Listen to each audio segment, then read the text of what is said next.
Welcome back to the Avallone mini podcast. My name is Anders. I am one of the co-founders and the CEO. And today we're going to go a little bit back in terms of the abstraction layer, and we're going to go to like the fundamentals of financial crime prevention. So why do we spend time on fighting money laundering, terrorist financing, etc., etc.?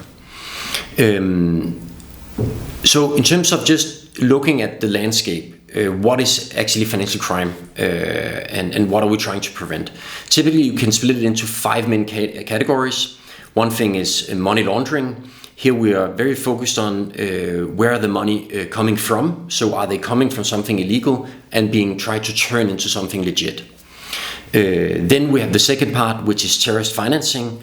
Here we're not so focused on where the money are coming from. Well, that can be interesting, but more focused on where the money are flowing to. Because it can be completely legit funds that are then being used for illegit purposes, obviously.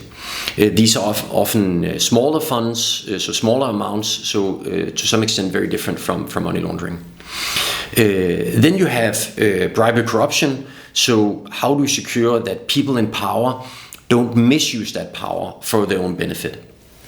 You have sanctions breaches.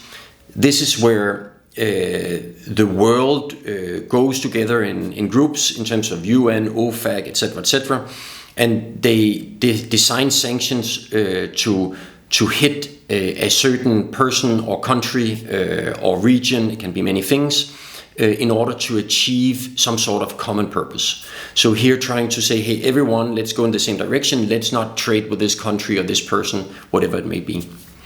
And then you have a little bit the new kid on the block in terms of financial crime prevention, which is tax evasion. So this is obviously where we're trying to say, okay, we are a society, every month we are transparent with what did we earn, and then we take maybe half of that and give it to the common good, right? And the importance of fighting that tax evasion is obviously that if people are kind of hiding money under the table and not putting that up into the shared pot, well, then we can't get better schools. We can't help the elderly. We can't get better healthcare systems. So tax is just a super necessity in order to run a well-functioning society. So this is what we're working with, and this is what we usually define as financial crime and financial crime prevention. Now, what people often forget in their frustrations, because we're all frustrated around this, we sit and work with KYC and we're like, oh my God, this is so boring and I don't enjoy it, and why I'm actually doing it is just administrative work. Yes, it is, and it feels that very often, but then when you sit there, you have to remember what you're actually fighting. Because it's not about the financial crime, the flow, it's about the underlying crime. So when you're fighting money laundering, you're actually fighting the criminals that got these funds from extortion, illegal arms trading, illegal drug trading, prostitution rings, human trafficking, all the worst things of the world. Everything you want to be not connected with, everything you want to fight.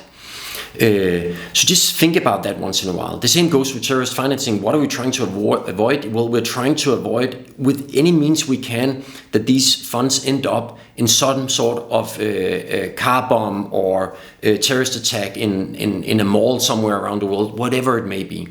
So this is, really, really legit purposes to try and fight, even though it feels distant and far away. This is happening every day around the globe.